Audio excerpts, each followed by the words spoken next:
It's Ivy Slater, and you're listening to Her Success Story podcast, a show where gutsy businesswomen share their success journey.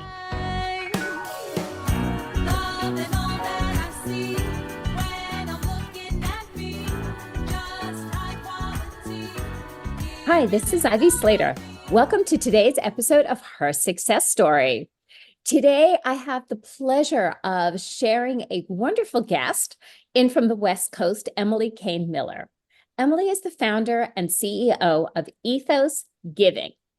Equal parts head and heart, Emily has spent her career working for social change. With deep experience in government, advocacy, nonprofit, and corporate, as well as philanthropic work, Emily has a unique ability to envision and steward philanthropic contributions that maximize benefits and value for all. As I have gotten to know Emily, Emily is brilliant, personable, open-hearted, and giving, and always a fun conversation. So Emily, thanks for joining me here today. Ivy, I'm beyond delighted. Thank you for having me. So I always like to start with, share what's your backstory that drove you to start Ethos Giving? Absolutely. The very quick version, and we can dive into whatever parts feel most interesting. I'm a lawyer by training. I got my early career start in CSR and philanthropy by accident. Honestly, I worked in-house at a place that really prioritized that work, and it was very organic for me based on everything I had done prior to help support that work and then ultimately lead that work. And I had an aha moment with baby number 2 on the way, that it was time for me to shift how I worked, and, given my growing family, but also, and equally importantly, the ecosystem had changed and there were more people looking to really prioritize impact in the way that I had learned how to build it, having it be cohesive, having it be really built in as a cornerstone effort of a business.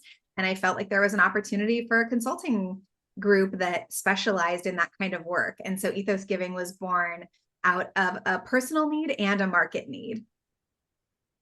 I appreciate that. And it's so often where success is when we're at a personal place meets the marketplace, and that's that golden spark. So you have a passion about philanthropy, passion about giving, because it's not just business for you, as I've gotten to know you. It's more. Yeah. So I feel really lucky to be able to do what I would honestly be doing anyway, right? I mean, when you can get essentially, when you can get a paycheck for doing something that just feels like it's organically part of who you are as a human, it's a really blessed thing. So I will say, from a very early age, from when I was a little kid, I was told and taught and really came to believe that I was part of the change that everybody needed to see the world come into a better place, and that we all had a responsibility, and everyone needed to take their shovel and do their work at the digging. I've always taken that call really seriously, and I knew professionally that I would want to do a job that helped me feel like I was accomplishing a goal of making the world a better place. So that was very clear to me. What that actually meant was not so clear. So I sort of tried on different hats. I worked in government. I'm a lawyer, so I had some different legal jobs. And then finally, when I came to this place, related to philanthropy and corporate social responsibility, I had this aha moment that there were people and organizations that had the ability to deploy generosity. And simply because it's a nice thing doesn't mean it's an easy thing, or that everybody can do it as effectively as it needs to be done, and identified that I had a really unique penchant to help people do good work better, and really, have built a career around that. So what are you seeing today? And I have so many questions, Emily, I got to tell you. What are you seeing today when you say I'm seeing companies more that their foundation has about a piece about giving back? Their foundation has a piece, a more, I'll always say, I call it a little bit of more ethical piece. Yeah, I think there's a number of things happening. Generationally, if you sort of track how consumer behavior works and also how people are leading, there's, so much written on millennials and certainly Gen Zs even more, having this be a part of their ethos. And it's coming into the workplace like never before. So, reason number one is the people who are now leading organizations and also the people with the purchasing power in the market are asking, what are you doing to make the world a better place? Or how can I, as a leader of this organization, make the world a better place? So that's happening.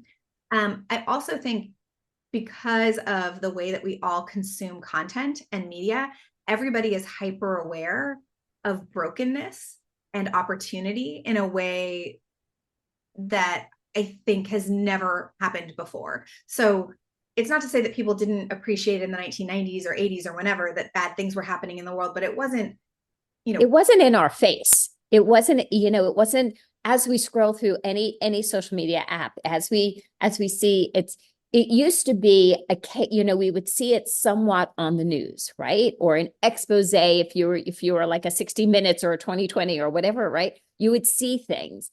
But here, I hear what you're saying. We're scrolling through so much that it's in our face, as you're putting it, so clearly. Yes. And if you think about, there's sort of this famous story of Upton Sinclair writing The Jungle, right? Because he saw personally what was going on in the meat industry, and it changed policy because everybody got this book and read it, and there was this uproar, and it changed the way that America consumes, meat and poultry. We have somebody essentially writing, a book like that every single, millisecond on social media. Correct. All the time. And it's not to say that everything gets as much traction as The Jungle got, but everybody has the chance to be a publisher. Everybody has the chance to really push a social agenda. And there are things that are having virality, which is really what Upton Sinclair did, over a century ago. But the pace and the clip that it's happening now is at warp speed. Yeah, it's so fast. It is so fast. Yeah. I have to say, so there's a lot of people who come to various crossroads in our lives, and myself included, that we say, okay, what can I keep going at this pace? Can't, if it's that first child, second child, midlife crisis, so it doesn't matter what the catalyst is, right? There's a variety of catalysts. Only so many people will have the guts to be that risk taker to say, can I start something? What would, when you were starting to think about that, what were your thoughts? I also like, what was coming up for you is like, sometimes, yes, I could do this, or I'm scared out of my mind, yet I can do this, or, A, B, C, and D out there. So many emotions. Yeah. So I would say, 6 years ago, before I started this business, I would have told you I am a great leader. I'm an amazing intrapreneur, right? Like I'm so good within an organization and was really comfortable within a team setting in a bigger infrastructure. I always said I'm not an entrepreneur. I'm not somebody who would start her own business, and sort of defined myself within this box of what I thought I was best at. And then you put that stake in there, like priding myself. I'm good at this. I'm not that. Totally. I'm a great leader. I can drive value. I love being a leader of a team. All of these things that you tell yourself. And ultimately, again, there were these two kind of push points, which were having baby number two and also seeing this market opportunity that, really did push me past that comfort zone. And I think because they coincided, it was just enough force, right? Like the physics of it was enough to just say, okay, lady, we're going to shake that out. And, honestly, my safety net story in my head was I'll give it a year. And if it doesn't work, I can always go back into the job market. And I've got a great resume for my sector and can find a new opportunity. But even as I was starting it, I kind of had a backup plan with like, not a foot out the door, but like one toe out the door. Yeah. And I think that just speaks to how hard it is to pivot your mindset, right? But once I did establish, really just for myself, that I had a tremendous amount of value. There were clients who wanted our services immediately. That was helpful, obviously. I was going to ask that, how, getting those first few clients, what was that process? Absolutely. So I will say I am incredibly, incredibly lucky. The place where, I had worked for nearly a decade is, you know, a great ecosystem that has put a ton of talent out into other companies in Southern California. So I joke that I had all of these alums who were colleagues or previous colleagues who were now in various other places who said, this incredible resource that you helped to build, that I saw you, bring up, we need it here where I am today. And so as soon as I kind of hung my shingle and put a note out on LinkedIn saying that I was open for business, got some very early bites from, you know, friends and colleagues, and that made a huge difference. So I would say, like, lesson number one is the people who know you best know that you're a rock star, and it's okay to reach out to all those people and say, hey, this thing that you know that I do really well, I'm available now as a consultant. And I have to say, you're hitting the nail on the head. I have spoken for years and years and years and years on the value of our relationships. Mm-hmm. And we so often are honing and mining new. Like, I have to meet more people, I have to meet more people. And I'm not discounting that.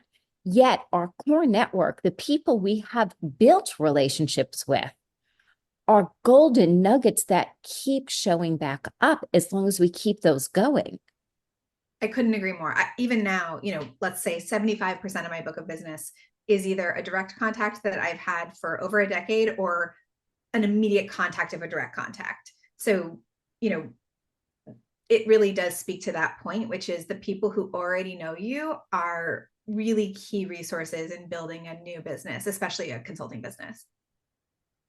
So when did you actually know that both feet were staying here? What was that turning point? Yeah, very early on. I think, because I just lucked out, and I say lucked out, but I worked hard and I earned it, right? I was going to say, yeah, I believe me, I happen to believe in, I think luck is when, hard work and alignment, right? Yes. On hard work, a good business concept, consistent action. And it's like, oh my God, I've been so lucky. Exactly. I've been so lucky, working really, really hard and being directed all these years. So, I'll say within 3 months, I had enough business and a newborn, by the way, Oh, and that too. and that too, and a 2-year-old, to say, okay, this makes a lot of sense.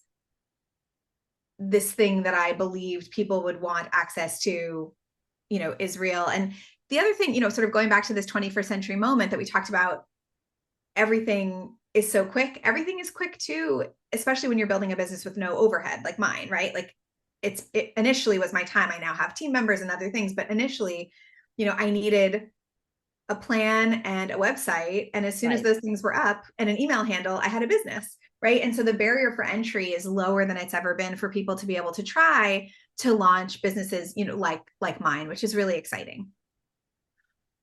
Where do you see your business going next? So now you have built team. You've been around a good, how long now? 5 years. 5 years. So that's a big hump. What's your vision for your business moving forward? So 2 years ago, we launched a tech product called Ethos Tracking, which is, a right-hand, left-hand feature for the consulting firm. And I'll just quickly explain to say our consulting work is usually with organizations and families that are donating money, absolutely, but they also are deploying a number of other assets and resources in concert with the money. So it might be stuff, it might be relationships, it might be, their personal brand, if they're a well-known individual, real estate assets, political giving, and. There was not a product that I could find off the shelf that would allow me to track 100% of the good work that was happening. So if we wanted to think about a portfolio, of assets, you're speaking to your portfolio manager and they're saying, here's how the portfolio is doing. If you're missing a critical piece of the portfolio, you can't actually have a real capture of that conversation. So I wanted to create a model where we could say, okay, here's 100% of your good work in one place, and here's everything you did to support literacy, and here's everything that you did in downtown Chicago, and have that really be inclusive of the true everything. And I kept, building it on Excel sheets and driving everybody crazy, mostly myself, and realized that there was a much better way. And we built that better way, which is Ethos Tracking. So, over the next, let's call it 2+ years, I think the vision is really trying to figure out how that SaaS platform grows. It's now out of the bag. We're not only using it for our clients. It's a great USP for our firm. Obviously, when you work with us, you get that product and it's awesome. But now it's available for customers outside of our consulting group. And Lovely. so the hypothesis is that will be a great growth opportunity. We're still bearing that out and figuring out what it means to sell this product. And, I joke, I couldn't spell SaaS 3 years ago. So I'm learning a lot. By the way, I'm so with you. I think there is so much advancements and development, and technology is advancing at a rapid pace. And for all of us to continue to lean in and learn is I'll always say I am a lifelong learner. I was not brought up with technology. I am continuously learning technology, and I have less resistance around technology because of it. You have to be. And I think, Right. Yes, it's good for your business. It's also just so good for you as a person. It's good for your brain. It's just like, to have an elastic mindset is such a gift. I cannot agree more. I have to ask you this. So in this journey of building a company, building a team, and making a consistent difference, what has surprised you?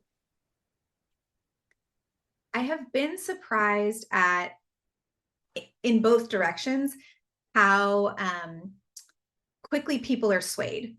So, one thing that's really interesting about the market, is, you'll see an article, a headline in the Wall Street Journal or a headline in the New York Times, and something is like really, really hot, like everyone's doing ESG. And then somebody says something bad and it's like, no one's doing ESG. And so the fact that everything just swings so widely, so quickly is surprising to me because, ultimately this work is core and cornerstone. I am totally convinced of that.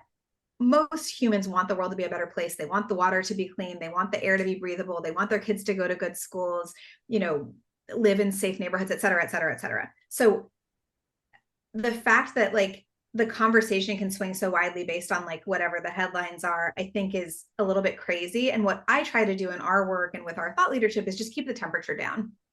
Nothing, good happens by flipping it every quarter. This work needs to be consistent. It's decade in, decade out work. And so that's the drumbeat that we're trying to really hold. Honestly, it's a little bit boring. It's a little less sexy, right? It's more fun to say the sky is falling or we're in the gold rush.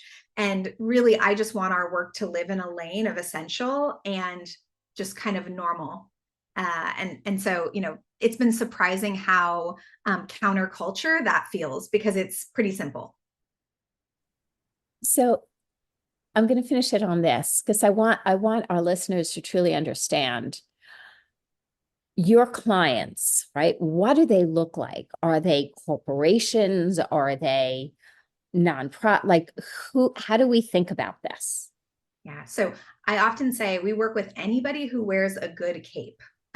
And, that's to say, if somebody is a small B corporation, a Fortune 100 company, a family foundation, a brand that didn't think about impact before, but is now looking to, sort of revamp and really dig into impact, we work with anybody. Our baseline is that there needs to be a cornerstone of intention and altruism and soul around the work.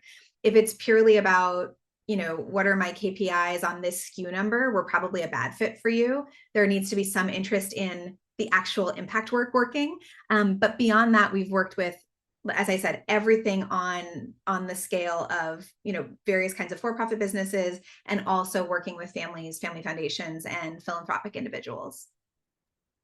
I love that. Emily, can you share with our listeners how they can learn more about you and Ethos Giving?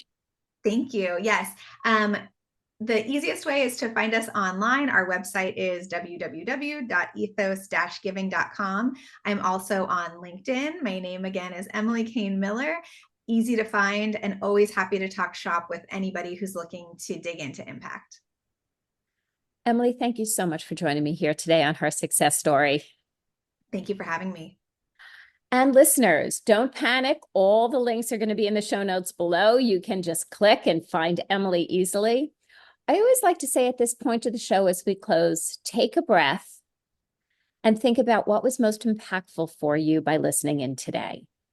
Make a note of it somewhere and then make a decision and create an action. What are you going to do about it? By listening today, how has this moved you forward, your business forward? So an action that you're going to take. Thank you again. We're going to be back with more great interviews and insight next week. See you next time on Her Success Story.